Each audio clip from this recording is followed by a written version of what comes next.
Hello दोस्तों, मैं शैलेश आपका अपने YouTube चैनल पर स्वागत करता हूं।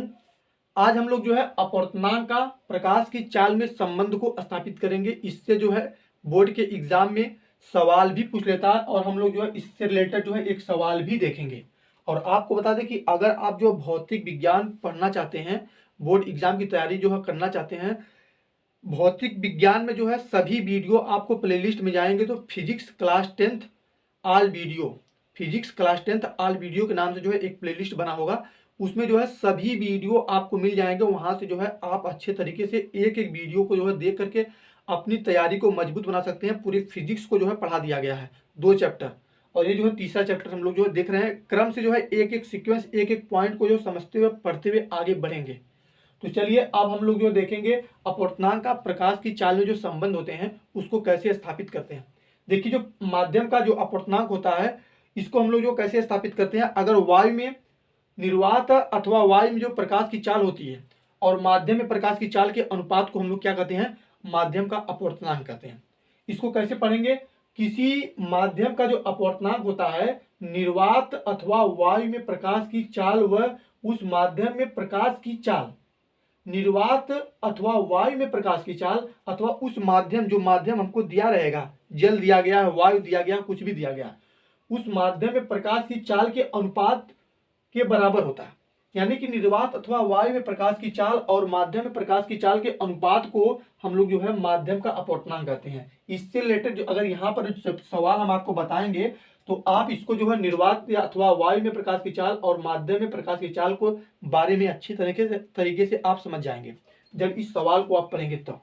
ठीक है, अब यहाँ पे दिया गया कि इसको अपवर्तनांक को हम लोग क्या कहते हैं, अपवर्तनांक को हम लोग n से प्रदर्शित करते हैं और निर्वात में प्रकाश की चाल को c से और माध्यम में प्रकाश की चाल v से।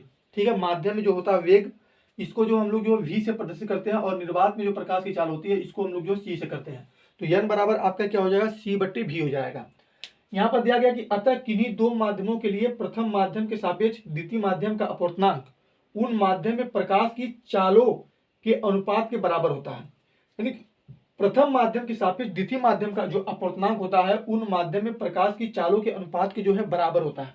ठीक है, उदाहरण के लिए वायु के सापेक्ष कांच का अपवर्तनांक, वायु के सापेक्ष कांच का अपवर्तनांक यहाँ पर दिया गया है। वायु के सापेक्ष कांच का अपवर्तनांक ANG बराबर जो हो गया वायु में प्रकाश की चाल बटे कांच में प्रकाश की चाल। अब देखिए यहां पर दिया गया वायु में प्रकाश की चाल बटे में कांच में प्रकाश की चाल। जो आपका जो माध्यम है किसमें जा रहा है, माध्यम क्या है इसका, माध्यम इसका कांच है। तो यहाँ पर कांच में प्रकाश की चाल हो गया। ठीक है, तो यहाँ पर वायु में प्रकाश की चाल हो गया C और यहाँ पर कांच में प्रकाश की चाल कितना हो गया, VG हो गया। जो ग्लास होता है, ग्लास जो होता है, कांच को हम लोग क्या कहते हैं, इंग्लिश में कहते हैं ग्लास। तो इसीलिए उसको G से प्रदर्शित करते हैं और वायु को क्या कहते हैं, एयर। तो इसीलिए हम इसको A से प्रदर्शित करते हैं। इसी प्रकार से वायु के सापेक्ष जल का अपवर्तनांक क्या होगा, वायु के सापेक्ष आपका जल का अपवर्तनांक क्या होगा। तो यहाँ पर ये देखिए, यहाँ पर जो G लिखा है यहाँ पर आपका क्या हो जाएगा, W रहेगा। ठीक है, ये समीकरण यहाँ पर W रहेगा, G नहीं रहेगा।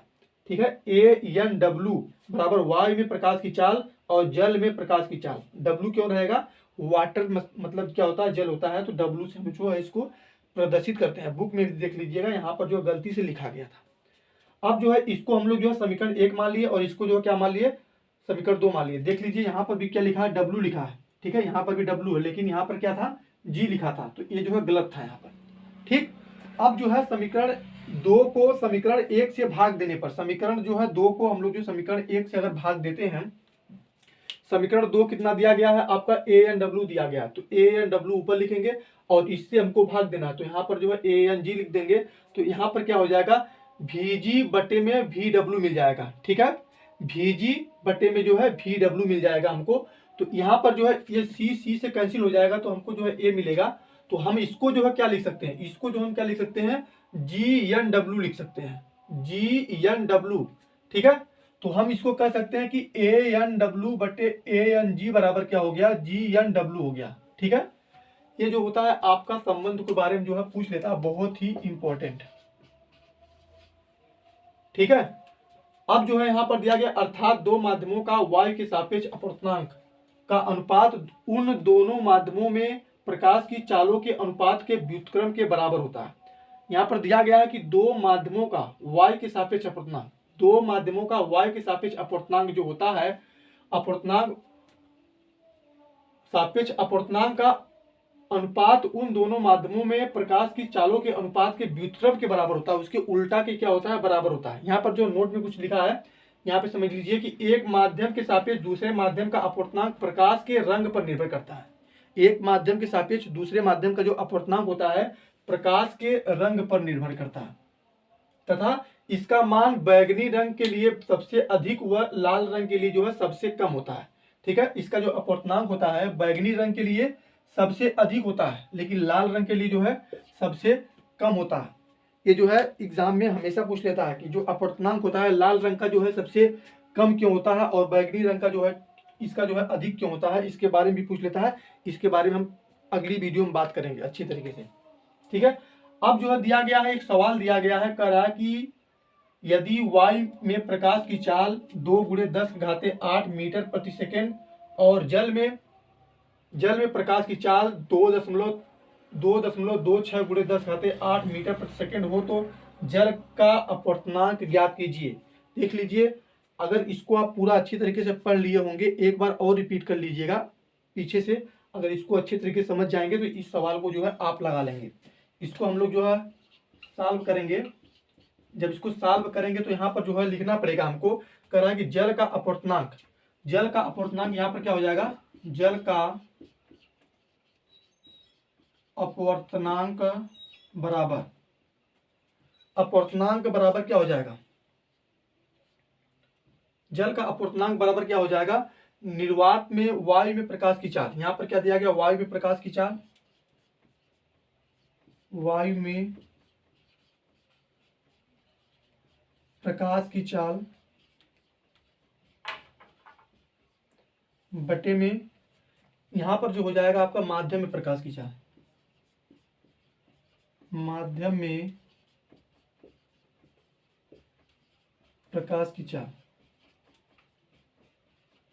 ठीक है, यहाँ पर जो है वायु में प्रकाश की चाल कितना दिया गया, वायु में प्रकाश की चाल जो दिया गया है आपका 3 × 10⁸ और माध्यम में प्रकाश की चाल, जो माध्यम में प्रकाश की चाल जो दिया गया है यहाँ पर, सॉरी यहाँ पर जो माध्यम में लिखा हूं इस फार्मूले से मैं आपको पहले ही बताया था कि जो माध्यम होते हैं आपके जो दिए गए होते वह होते हैं। तो यहाँ पर जो जल दिया गया, तो यहाँ पर जो है आपका जल में प्रकाश की चाल इतना दिया गया, तो यहाँ पर जो माध्यम को आप जो है जल बना लीजिएगा, क्योंकि जल में जो है प्रकाश की चाल हमको ज्ञात करना है, सॉरी दिया गया है। जल में प्रकाश की चाल जो दिया गया कितना, 2.26 ×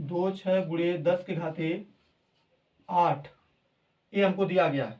तो 10⁸ से जो है कैंसिल हो जाएगा, तो हमको क्या मिलेगा, 3/2.26